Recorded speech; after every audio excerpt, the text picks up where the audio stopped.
Itu Bapak Ibu mungkin ada yang mau ditanyakan, dipersilakan. Nggih.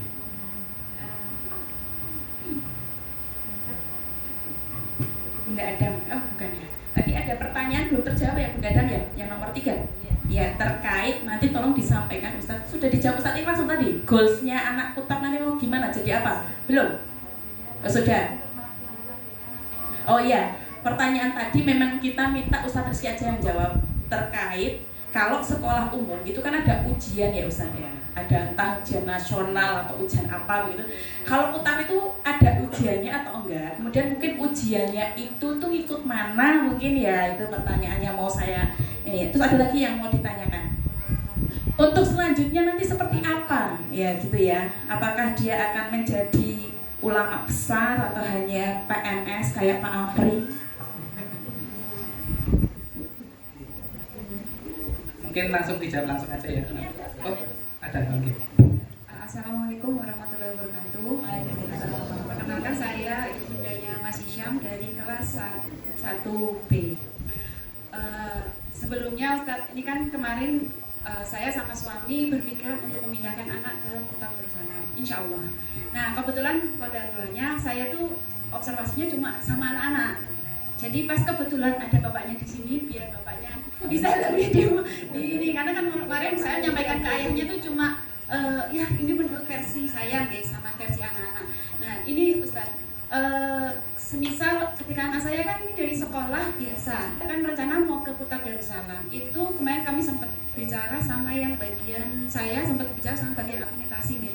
Nah itu kemarin tuh cuma jelaskan, dia ya nggak apa-apa Bu, nanti bisa pindah. Tapi itu nanti gimana proses kira-kira untuk adaptasi, sedangkan kan di sekolah biasa kan kurikulumnya gitu nggak Ustaz, ya banyak yang memang lebih ke banyak pendidikannya, apa namanya, pendidikan informalnya daripada informalnya, sedangkan kalau di Kutab kan lebih ke adab dan ke akhlak. Nah itu gimana untuk anak kami gitu, apakah itu nanti anak kami akan kesulitan mengikuti atau bagaimana? Terus juga dan apa untuk hafalan, untuk tasinya kan anak kami kan mungkin kalau di sekolah formal kan nggak dikencangkan gitu ya. Kalau di sana mungkin ada di target di ini gitu, seperti itu Ustaz. Terima kasih. Kelas berapa? Sekarang kelas 1 sama kelas 3 Pak. Jadi 2 nanti insya Allah adik kakaknya. Oke, baik, jasa khairan atas pertanyaannya, sangat bagus sekali. Jadi di Kutab itu, ini saya jawab secara filosofis ya, karena kan memang kami menjalankan Kutab itu kan ya berdasarkan ilmu yang diajarkan guru-guru kami. Kalau di Kutab itu konsepnya itu simpel.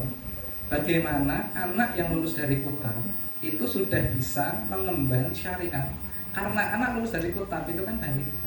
Dan definisi balik itu kan dia berarti harus bisa paham syariatnya apa, halal haramnya tahu, bahkan termasuk nyari nafkah.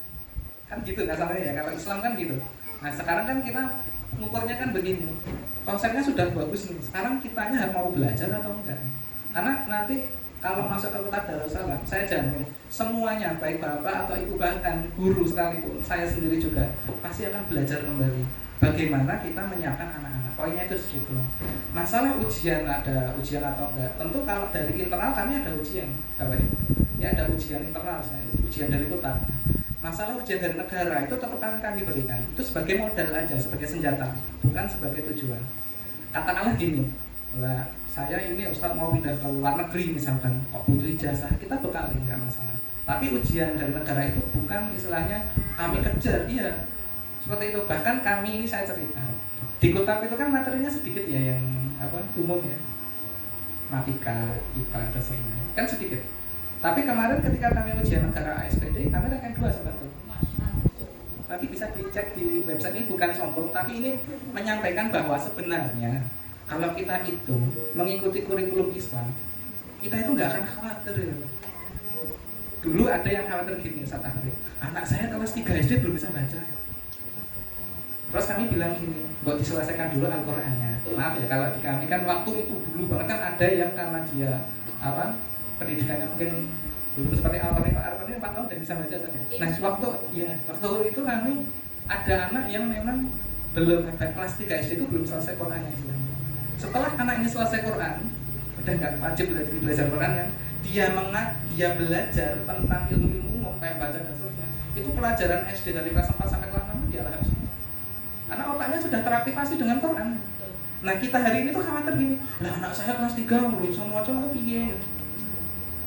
Tadi saat akhir saya tanya, kalau di Jerman kelas 3 SD belum bisa baca ya? Nggak apa-apa saja. Memang harusnya Ya. baru mulai baca kelas 3. Nah, gitu lah itu. Jadi saya ingin apa ya, sebelum istilahnya nanti Bapak Ibu itu bisa ke kutab itu, ayo kita niatkan diri untuk belajar dulu. Jangan kayak serahkan anak ke kutab nanti soleh sendiri. Nah, nanti menjadi kayak laundry nanti. Saya punya anak yang nggak soleh, bayar sekian ya, mahal nggak apa-apa. Nanti anaknya soleh, wah enak banget kayak gitu. Nah ini itu pesan saya. Jadi kami ada ujian negara juga, nggak usah khawatir. Jadi kalau mau ke SMP pun nggak apa-apa. Bahkan ada orang tua yang Ustaz, terpaksa kami ke SMP itu, ada dan diterima, alhamdulillah. Ke pondok banyak sudah pasti ya. Gitu. Bahkan kami juga membuka juga madrasah ya, madrasah untuk lanjutan dari kutab ini. Biar orang tua itu kalau mau nyari di luar kok jauh, udah daftar aja di istilahnya apa, di SMP-nya Darussalam gitu. Kami namaikan kutab menengah istilahnya begitu. Kami ada madrasah juga, jadi ya nggak usah khawatir. Nah kami memberikan ijazah paket ABC itu ya untuk senjata aja, nggak dipakai Bapak Ibu juga nggak apa-apa. Yang penting kami itu membantu aja bahwa ya ini ada senjatanya lah, kalau mau dipakai di luar bisa. Terus satu, yang kedua tadi terkait dengan pindah ini. Kalau pindah insya Allah kami menerima. Jadi kalau masih kelas 1 alhamdulillah ya, bisa dididik dari awal. Kalau nanti untuk kelas yang lebih tinggi, kelas 3 SD misalkan, ya nanti perlu adaptasi. Ya kalau di situ berarti pesan saya cuma satu, 3 bulan pertama jangan protes dulu. Konfirmasilah ke kamu. Misalkan Ustaz, anak saya kok dididik untuk manteng, nyium tangan, gurunya kapan belajar matikanya? Udah nanti. Ini apa? Ada metode transfer sebenarnya yang ditemukan oleh orang Eropa. Ada juga gini, yang matematika itu, Prof. Surya itu kan dia punya ilmu gini. Andai kan materi SD 6 tahun itu bisa diselesaikan dalam 6 bulan saja. Ada yang sampai seperti itu. Jadi kalau Bapak Ibu mau, sebenarnya ada Pak alatnya itu. Datang aja ke rumah nanti diajari 6 bulan camp. Bisa. Jadi nggak usah khawatir kalau ilmu dunia itu bisa dipelajari setelah anak selesai Quran. Kira-kira begitu. Satu lagi, Bapak, satu. Pak? Ya, monggo. Ada yang tanya tentang biaya. Oh, biaya. To the point aja. Langsung Bapak, biaya. pertanyaannya pendek, jawabnya juga pendek. Ini bibi substansi. Bapak, biaya. Enggak usah. Detailnya nanti kami sediakan stand di sana Bapak Ibu. Nanti bisa langsung tanya.